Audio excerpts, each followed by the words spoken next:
It was a calm afternoon, and I was stretched out on my bed, absent-mindedly scrolling through my phone. The house was unusually quiet, and I expected nothing more exciting than finishing a few videos before dinner. Then came a knock on my bedroom door. "Come in," I called without looking up. The door slowly opened, and my mom walked in wearing a smile that instantly made me suspicious. It was the same grin she wore whenever she had cooked up one of her unexpected ideas. "Hey," she said brightly. I sat up. "What's with that look?" She crossed her arms with a playful expression. "I was thinking about something." I chuckled. "That's either a great sign or a terrible one." She laughed. "Very funny. But I actually have an idea, and I think you'll enjoy it." Whenever she said that, experience told me I was probably about to be dragged into one of her unusual adventures. "What kind of idea?" I asked cautiously. Instead of answering, she reached behind her back and pulled out an elegant red dress. The fabric caught the sunlight coming through the window, giving it a soft shine. I immediately recognized it. It was the dress she'd worn to a family celebration the year before. I blinked in confusion. "Why are you holding that?" She smiled even wider. "Because I want you to try it on." I stared at her, waiting for the punchline. "You're kidding." "Nope." I looked from her to the dress and back again. "And why would I wear your dress?" "Because it sounds fun," she replied casually. "You always tell me you're willing to try new experiences. Here's your chance." I let out a nervous laugh. This is definitely not the kind of new experience I had in mind. She stepped closer and held the dress toward me. "Come on. No one else is home. It'll just be us, and we'll have a good laugh about it." Every instinct told me to refuse. The whole idea felt completely ridiculous. But at the same time, it wasn't dangerous or harmful. It was only a dress. My hesitation must have been obvious because she smiled knowingly. "See? You're actually considering it." "I'm really not." "Oh yes, you are." I sighed in defeat. "Fine." Her eyes lit up immediately. "Really?" "Yes, but only for a minute." She nearly clapped her hands with excitement. "Deal." Before I had a chance to change my mind, she placed the dress in my hands. Feeling both curious and embarrassed, I headed to the bathroom and locked the door behind me. For a few seconds, I simply stared at the dress. "What am I doing?" I muttered to myself. Still, I'd already agreed. Taking a deep breath, I changed clothes and carefully slipped the dress over my head. The material was much softer than I had expected. After adjusting it properly, I slowly turned toward the mirror. For a long moment, I just stood there. The reflection staring back at me felt strangely unfamiliar. Somehow, the dress fit far better than I ever imagined it would. The rich red color stood out boldly, and the way it rested on my frame looked surprisingly natural. I honestly couldn't decide whether I looked completely ridiculous or unexpectedly presentable. Maybe a little of both. A knock interrupted my thoughts. "You done yet?" Mom called from outside. I quickly looked away from the mirror. "Almost." "Hurry up. Let me see." Walking out suddenly felt much harder than putting the dress on. After gathering every bit of courage I had, I unlocked the door and stepped into the hallway. Mom looked up. For a brief second, she didn't say a word. Then her eyes grew wide. "Oh, wow." I felt my face instantly grow warm. "Don't laugh." She managed to hold it together for about 2 seconds. Then she burst into laughter. It wasn't mocking or mean, it was the kind of laughter that comes from complete surprise. "I can't believe this," she said, trying to catch her breath. I folded my arms. I knew this was a bad idea.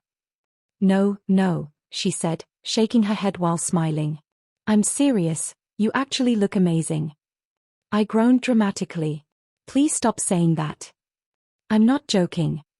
Still smiling, she slowly walked around me, examining the dress from every angle as though she were inspecting her own work. "See?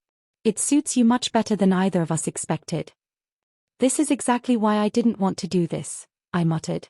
Yet despite how embarrassed I felt, I noticed something unexpected. She wasn't laughing at me. She looked genuinely impressed. That somehow made the whole situation feel even stranger. What had begun as a silly challenge had somehow turned into one of the most bizarre afternoons I'd ever experienced. And somehow, I had a feeling this wasn't where Mom's little fashion experiment was going to end. Trying to ignore my embarrassment, I stood awkwardly in the middle of the living room while she admired her unexpected success. "Okay," I said at last, raising my hands in surrender. "You've seen it. Can I change back now?" I truly believed the experiment had reached its conclusion.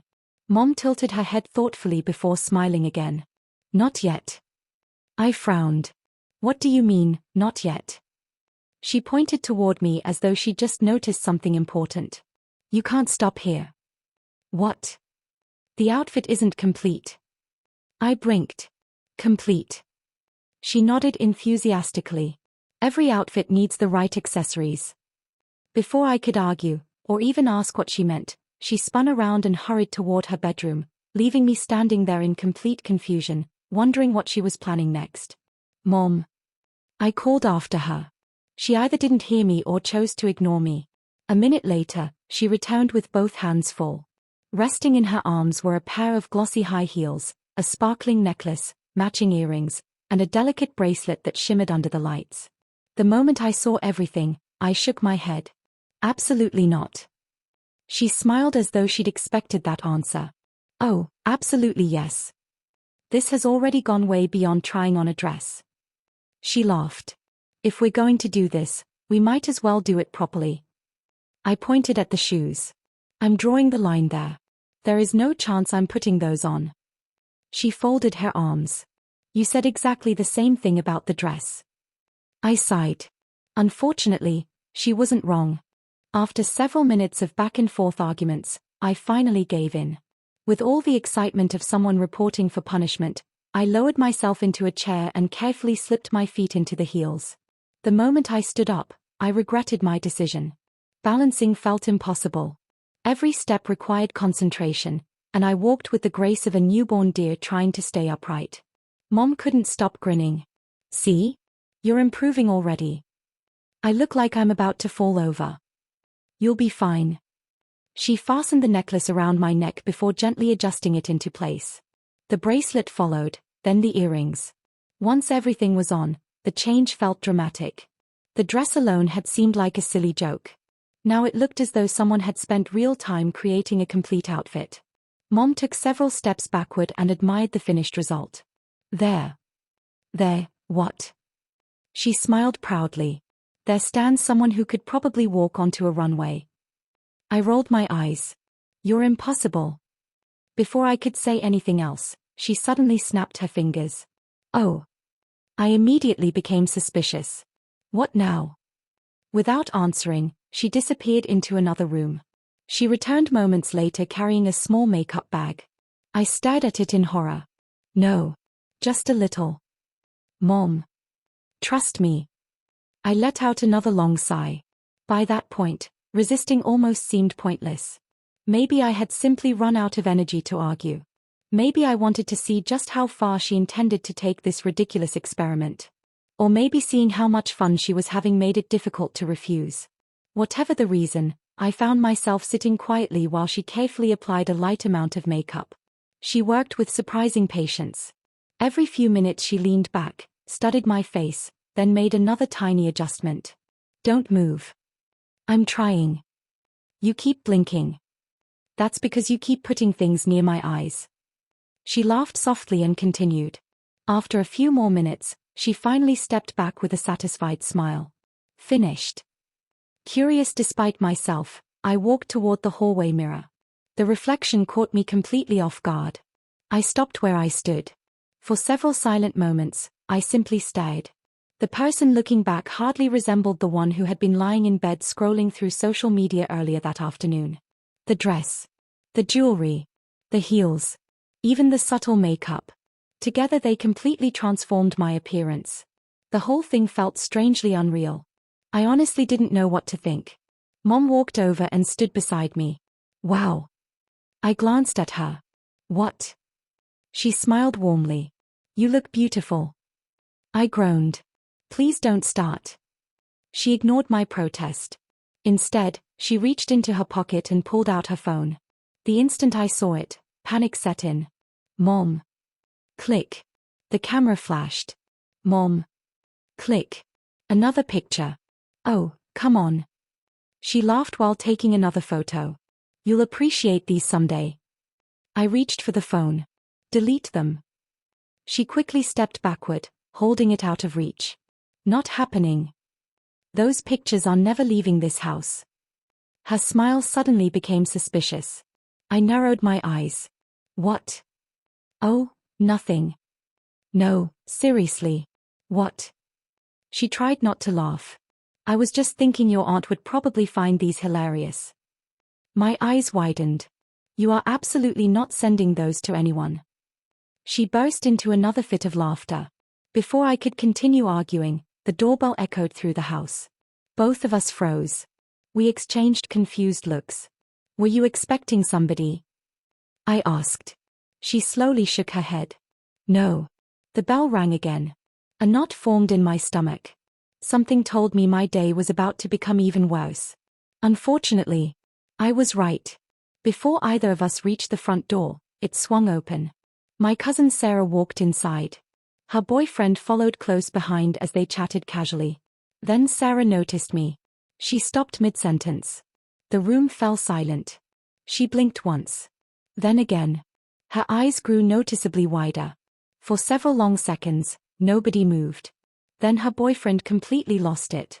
He doubled over laughing so hard he could barely breathe. Sarah covered her mouth. Oh, my gosh. I wish the floor would open beneath me. What are you wearing? She asked between laughs. I tried to answer. Nothing came out. My brain had simply stopped working. Her eyes slowly traveled from my heels to the dress, the jewelry, and finally the makeup. That only made her laugh harder. You really committed to this. My face felt like it was on fire. It isn't what you think. Her boyfriend wiped tears from his eyes. It actually looks exactly like what I think. I buried my face in my hands. This couldn't possibly be happening. What was supposed to stay a private joke between my mom and me had somehow become a public spectacle. Mom finally stepped forward. Okay, that's enough, she said gently, placing a reassuring hand on my shoulder. We were only having a little fun. But the damage had already been done. Sarah continued giggling. Her boyfriend kept making playful comments. Every second felt more embarrassing than the last. Eventually I'd had enough. Without saying another word, I turned around and hurried back to my room. The moment the door closed behind me, I pulled off the heels. The necklace followed. Then the bracelet. Finally, I slipped out of the dress and tossed everything onto the bed. I collapsed into my chair and covered my face. Even through the closed door, I could still hear faint laughter from down the hallway. Each sound made me cringe. How had such an ordinary afternoon turned into one of the most embarrassing experiences of my life? A few minutes later, someone knocked gently. Can I come in? Mom asked quietly. She stepped inside before sitting beside me. The playful grin she'd worn all afternoon had disappeared. In its place was genuine regret. I'm really sorry. I shrugged without looking at her. It's okay. She knew it wasn't. I honestly thought it would stay between us, she said softly. I never imagined anyone would stop by. I know. She sighed. Sarah wasn't trying to hurt your feelings. Maybe. And her boyfriend will probably forget about it before long. I gave her a doubtful look.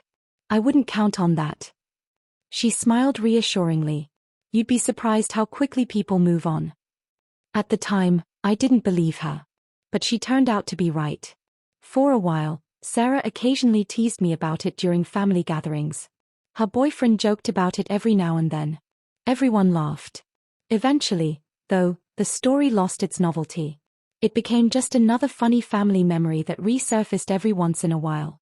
Looking back, I realized the afternoon had taught me more than I expected. A simple prank had made me think about how strongly people associate clothing with identity, how quickly appearances shape assumptions, and how many unwritten social rules we follow without ever questioning them. Most importantly, it reminded me not to take myself too seriously. The embarrassment slowly disappeared. The laughter became easier to share. And although I had absolutely no plans to repeat the experience, I had to admit one thing. For someone who had been completely out of his comfort zone, I had worn the outfit far better than I ever thought possible.